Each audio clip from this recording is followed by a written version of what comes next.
আচ্ছা, এখন আমি আপনাদেরকে দেখাবো কিভাবে একটা বাইফোল্ডের বা অথবা ট্রাইফোল্ডের আপনারা সাইজ নেবেন।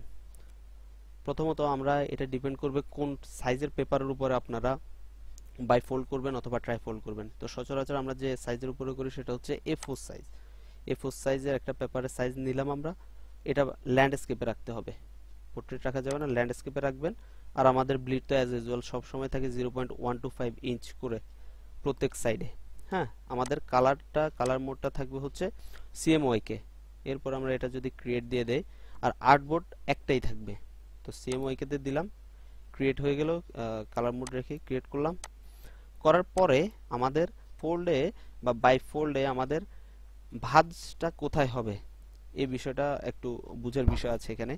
আমরা যদি আমাদের সেম সাইজের একটা পেপার নিয়ে নেই, সেম সাইজ A4 সাইজের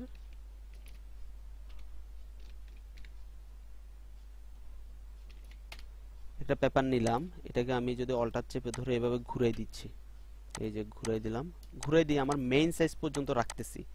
মেইন সাইজ পর্যন্ত রাখতেছি কারণ আমি যদি এইটাকে যদি ব্লিচ পর্যন্ত যদি আমি বড় করে সাইজটা তারপর 3 ভাগ করি, তখন আমার যখন প্রিন্ট হয়ে যাবে, আমি 3 ভাগ যখন করব, আমার প্রিন্ট হওয়ার পরে আমার দুই পাশে কাটা যাবে, নির্দিষ্ট অংশ কাটা যাবে, তখন আমার দুই পাশটা আবার ছোট হয়ে যাবে, মাঝখানেরটা বড় থাকবে।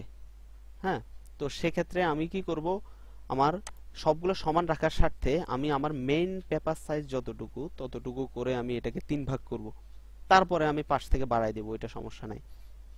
তো আমি প্রথমত এটাতে 3 ভাগ করার জন্য অবজেক্টে চলে গেলাম, পাথ, পাথ থেকে স্প্লিট ইনটু গ্রিড। হ্যাঁ, 3টা ভাগ করবো এটাকে গ্রিড থেকে। তো আমি প্রিভিউ অন করে রাখলাম।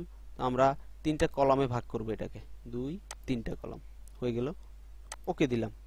ওকে দেওয়ার পরে এখন এই একটা কলামের ভিতরে আমার এক একটা টেক্সট থেকে এক একটা টেক্সটের দূরত্ব, বা একটা কলাম থেকে একটা কলামের অবজেক্ট, আমার অবজেক্ট যেগুলো আছে বা ইনফরমেশন যেগুলো থাকবে, এগুলো দূরত্ব নির্ধারণ করার জন্য সেফ এরিয়া রাখতে হবে। হ্যাঁ, তাহলে সেক্ষেত্রে আমাকে কি করতে হবে, অবজেক্ট পাথ, এটা সহজ পদ্ধতিতে করার জন্য আমরা এভাবে করতেছি, পাথ অফসেট পাথে চলে গেলাম। হ্যাঁ, আমরা যদি প্রত্যেকটা এরিয়াতে 3 মিলিমিটার করে সেফ এরিয়া রাখতে চাই প্রত্যেকটা বক্সের ভিতরে, তাহলে -3 mm। হ্যাঁ, অথবা আপনারা যদি ইঞ্চিতে করেন 0.25 করে যদি রাখতে চান, 25 ইঞ্চ যেটাই দেন, মাইনাস দিয়ে দিবেন, যেহেতু আমাদের মেইন সাইজ থেকে সেফ এরিয়াটা ভিতরের দিকে থাকবে সেই জন্য। এই যে প্রিভিউ দিলাম, হ্যাঁ, এই যে ওকে হয়ে গেল, ওকে দিয়ে দিলাম। এরপরে এগুলাকে আপনি অন্য কোথাও আর ক্লিক করার দরকার নাই, এগুলা যেভাবে যে জায়গায় আছে ওই জায়গায় থাকা অবস্থায়, সিলেক্ট থাকা অবস্থায় Ctrl+5 ক্লিক করবেন, সবগুলো গ্রিডে রূপান্তরিত হয়ে গেল। হ্যাঁ, তো আমার 3টা বক্স ক্রিয়েট হয়ে গেল এবং এগুলোর নির্দিষ্ট সেফ এরিয়াটাও এখানে ক্রিয়েট হয়ে গেল। হ্যাঁ, এরপরে এখন যদি আমি এইখান থেকে এগুলাকে আমি লক করে দিতে পারবো, এই যে রাইট বাটন ক্লিক করে এখান থেকে লক গাইড করে দিলে সবগুলো লক হয়ে যাবে। এখন আমার মেইন পেপারটা আমি কি করব, টেনে এখান থেকে বাড়াই দিব, এখান থেকে টেনে বাড়াই দিলাম সবগুলো। এবার একত্রে ধরেও আমি এই কাজটা করতে পারি, অল্টার চেপে ধরে উপরে নিচে বাড়াই দিলাম, আর এটাকে ধরে আমি এখানে পাশে বাড়াই দিলাম। ঠিক আছে, এইটা তৈরি হয়ে গেল আমার ট্রাইফোল্ডের একটা সাইজ তৈরি করে ফেললাম। আমি একটা ডিজাইনের আগে দিয়ে আমার সাইজ যেটা এটা তৈরি করে ফেললাম। আচ্ছা, এখন আমরা যদি পুরা সাইজটা নেয়ার পর, আমরা যদি পুরো পেপারটা ব্লিড সহ নিয়ে যখন আমরা এটাকে 3 ভাগে ভাগ করতাম, তাহলে যে প্রবলেমটা হইতো, এটা আমি আগেও বলছি, তো আরেকবার বলছি, সেটা হচ্ছে তখন আমার এই যে মাঝখানেরটা ঠিক থাকতো।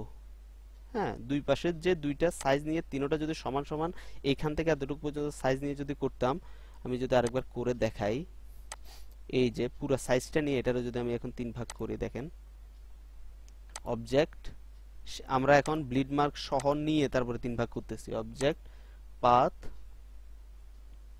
দেখেন পাথ স্প্লিট ইনটু গ্রিড 1 2 3, ওকে দিলাম। এখন 3 ভাগটা ঠিক জায়গাতে পড়তেছে, কিন্তু প্রবলেম হয়ে যাচ্ছে কি, এই যে দেখেন, এখন যদি আমি ব্লিড মার্কটা প্রিন্টের পরে আমার যদি ব্লিড মার্কের অংশটা যদি কেটে যায় তো আমি এতটুকু পর্যন্ত কেটে ফালাই দিলাম, ধরলাম এতটুকু ফালাই দিলাম, এতটুকু ফালাই দিলাম। ফালাই দেওয়ার পরে এখন দেখেন আমার এইটাও ছোট হয়ে গেছে। ধরেন আমি যদি এটারে নিচে নামাই, এই দুইটারে যদি নিচে নামাই যদি অ্যালাইনমেন্ট করি, দেখেন আমার এই যে উপরেরটা ঠিক থাকলো, নিচের দুইটা ছোট হয়ে গেছে। হ্যাঁ, তো সেই জন্য আমরা কি করলাম, মেইন সাইজটারে 3 ভাগ করলাম, এরপরে দুই পাশে যে দুইটা আছে এগুলারে টেনে একটু বড় করে দিলাম, যেন কাটার পরে যেটা কাটা যাবে এটা বাড়তি অংশটাই কাটা যাবে, এর বাইরে আর কোনোটা কাটা যাবে না। হ্যাঁ, এইভাবে আপনি প্রপারলি একটা ট্রাইফোল্ড, বাইফোল্ড, হ্যাঁ যে কোনো, অনেক সময় 4টা ফোল্ডও করতে হয়, এই ফোল্ডগুলো এইভাবে যদি আপনি এই সাইজের উপরে করেন বা এই প্রসেসে করেন তাহলে প্রপারলি করতে পারবেন। আপনি প্রিন্টের ক্ষেত্রে কোনো ঝামেলা হবে না, প্রপারলি আপনার যে ট্রাইফোল্ড বা বাইফোল্ডটা থাকবে এটা প্রপারলি প্রিন্ট করতে পারবেন। এটা সবচাইতে আপনার বড় বেনিফিট। আপনার লেআউটটা নিয়ে হচ্ছে সবচেয়ে বড় জিনিস। আপনি যত সুন্দর ডিজাইনে করেন, এটা পরবর্তীতে যদি ঠিকভাবে প্রিন্ট না হয় তাহলে আপনার আর কি বলে এত সুন্দর ডিজাইনের আসলে কোনো কাজেই আসবে না পরবর্তীতে।